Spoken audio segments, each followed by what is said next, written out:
what allows you to do your best work? What sort of factors are important? So let's have the box when you're ready.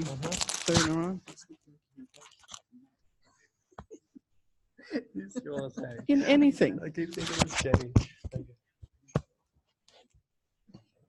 Pressure. Does pressure helps you? Yep.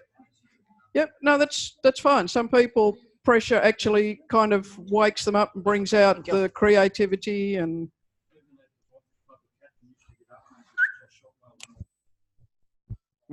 Yep. I came last. Yeah. So. No, I think Narayan's done that already. The speakers are not turned up very high this morning. Anyway, that's enough. Okay, what else? A point of tension, but not anxiety. Tension, but not anxiety. Yeah. Okay, do you want to say more about that? Point of tension is like a point of focus. Okay, Yeah. attention? Yeah, attention. Attention, not tension, right? Yeah, attention. Well, I think of it as like tension. Yeah, okay. Tension, The like dynamic. the whole something. dynamic Yeah. that comes with that. Okay. But as soon as that spills over into anxiety, forget it. Right. Yeah. Okay, Elizabeth? On the pressure one, for me, it's that not too much and not too little. Yeah. That keeps me on the track. Okay. Bit of a theme here. Yeah. Confidence. Confidence. And what influences whether you feel confident or not? Well, when I feel confident, I have this mix of enough energy, and it's not leaking. I'm not good enough, or this is not for me, or this is not my place, and all that thought. Yep. So I feel confident. I say, okay, I can do it, and I do my best. Mm-hmm. Okay, fantastic. Sorry. A balance between pressure and calm. Pressure in that you do have to perform. There is a deadline or an expectation, but taking the time to ground yourself just for a nanosecond every few minutes to be in a place where it doesn't matter and you don't care about the deadline and the time pressure, and then you kind of find a calm, and then you can continue to be helped by the pressure rather than overwhelmed by it. Cool. Okay, Julie wanted to say something? Yeah, for me, I get excited by scope for creativity. So if the project involves creativity, then I'm enthusiastic about it. Excellent. I want to do it. Okay. It helps me find that calm you were talking about, Doris, is if I feel like I'm prepared and I know what I'm going to do. Like, I feel competent as well, and it makes me more confident. So Excellent. when I feel underprepared, makes me anxious. Is this general? General. I think for me, it's like having time. I don't. Enough I've got time. plenty of time. Like I kind of incubate an idea for, I'll think about things and then maybe gather a bit of info, do whatever. But I like to have plenty of time. If I'm rushed and have very time poor, I don't feel like I perform that well, actually. How do you sense whether you've got enough time or not? Ooh. Well, probably I feel like I never have enough time, actually. Okay, so do other people have issues with too much time or not enough time? Usually not enough. Okay, yeah. so just before we have more input, let's just play with that for a sec. If you think about something that you have to do, so can you think of a task that's coming up that you've got to do? Could you just sense in yourself and in the space around you, where have you represented that task? Do you think of it, do you sort of sense it spatially or visually? Is it kind of up close to your face? Is it away the other end of the room? Where have you made that representation? Got it? Okay. Would you now please move it either a little closer or a little further away and see what effect that has?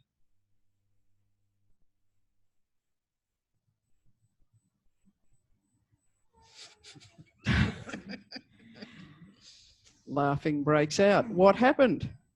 Did it change? Yes, well, when you move it closer, then the anxiety goes up. Yeah. Yeah, the opposite. What happened? Okay, so there's not a correct answer. We're creatures of habit. We construct our reality outside our awareness a lot of the time, and it's just a construction. And when we become aware of what we're doing, we have some choices about whether we want to do it that way or whether we want to do it differently. So there's a little thing for you to play with. What will give you the most comfortable sense of time frame? Is it, I mean, some of us need a deadline. If there's no deadline, it's like, great, I'll get around to that one day, and away it goes. If there's a deadline, it's like, okay, it's now in a finite range and I'm engaged and got to do something. But if it gets too close for a lot of people, then the breathing gets tight and stops eventually. Anxiety increases, our capacity to act decreases. So just check every now and again if there's a task that is either stressing you a little bit or not coming to the top of the list. Just check where you've got it and see if putting it somewhere else might be helpful. So if you think about when you sit down to do a practice session with a colleague, or on Tuesday when you sit down with your client, you will have a chunk of time, and it will be enough, but where you represent that to yourself will influence how easily you respond to that. So, okay. I suppose the idea of challenge and interest, the balance of that, and whether or not it's worth engaging in the challenge to satisfy the interest. Yep. Challenging enough, not challenging enough. Or interesting, yeah, but too challenging. Cool. Yeah. I just thinking here now, I sort of realise what I actually do. And I think what I actually do is take control of the task, change the due date to 2 weeks before. Right. And not surprised, yes. And so I sort of then have control of the my own due date. Yep. And then I look at the task. Yep. And if I don't really like it, I kind of change it, massage it, work out ways that I can find something interesting in it for me. Can you see how Gloria is showing us what she does? Her strategy for that. She's got it out here. It's kind of at a safe distance. It's where she can see it. It's not right in her face.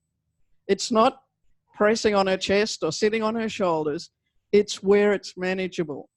And that's obviously a useful strategy to have. Yeah, works for me. And sometimes, you know, when we've done the sorting and the organising, to take it off the table and either stick it out back there out of the way or stick it out there somewhere where we're not going to get to it until it's the right time, helps us then to manage what's happening in the moment. Have we got aliens on the roof or something today? Or maybe it's the bulldozers next door. The placement of it, it really struck me that if I moved it from there, it was very clear where it was, Yep. to in front of me, my breath actually released because now I can give it my full attention.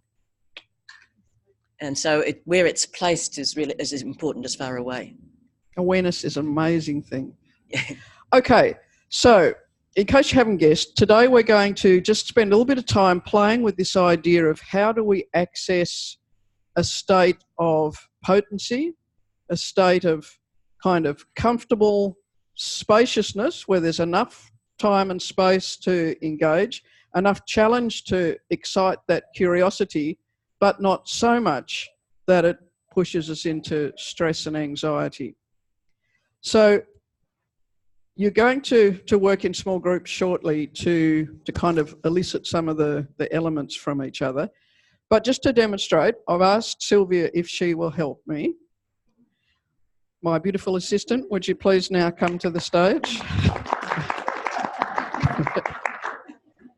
You can. Would you prefer to sit or stand? Okay.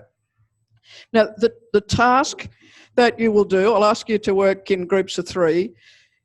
You'll ask person A to talk briefly about a situation in which he or she felt potent, okay, that kind of nice state that we have been describing. And you're going to watch and notice, how does that person organise themselves? We're not fussed what they say, which is why I've asked Sylvia, because she's going to speak in a language that I won't understand. Some of you may, but the words don't matter. We don't want to get into the stuff and the story.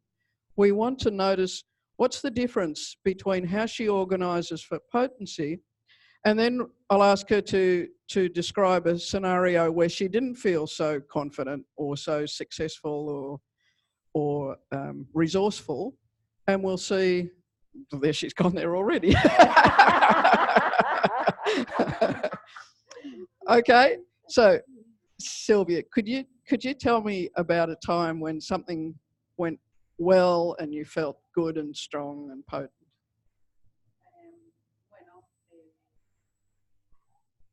Cuando voy los domingos a bailar, yo me siento como que me voy a comer el mundo, que todo va a ser espectacular y estoy esperando la música y los compañeros, y siento que va a venir. Y entro en la sala de baile y es toda mía, toda para mí. Y yo me muevo como un pez en el agua y la verdad que siento una potencia y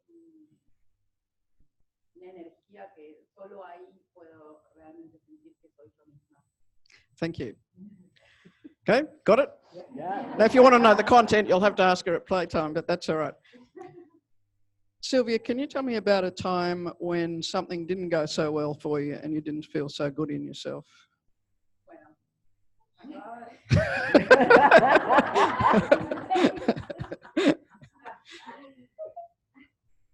acababa de llegar en Australia y unos meses, hablaba poquísimo inglés, unos meses después se presenta una oportunidad de trabajo donde yo tenía que ofrecer o mostrar lo que sabía hacer. Entonces llegué ahí y tenía que dar una clase, una mini clase en inglés. Yo me preparé de estar. Okay, enough. You're back here with us now, so it's all right. You can be in the room here now. That's all right. Okay, could you see a difference? Yes. So if we were to help Sylvia to access and find her potent state, do you have a sense of where you might draw her attention in that kind of somatic skill set that we're now becoming a little more competent in? You know, maybe you can think of a lesson or something, somewhere where you might put your hands that would really help her find and access that comfortable, potent state. Yep. Okay. So in groups of 3, take it in turns to tell a positive story. Don't get stuck on the words. That's not what we're on about. And in fact, if you don't even want to name your story, you can think about it and talk about it with the volume down, because it's what we see that we're really interested in. So each of you get that contrast, and then we'll come back. So it only needs to be a couple of minutes a story. It's usually quite a quick difference. It may take a moment to sort of really come into the state, but you'll be able to see what's different and where particularly in that person's organisation is the profound change.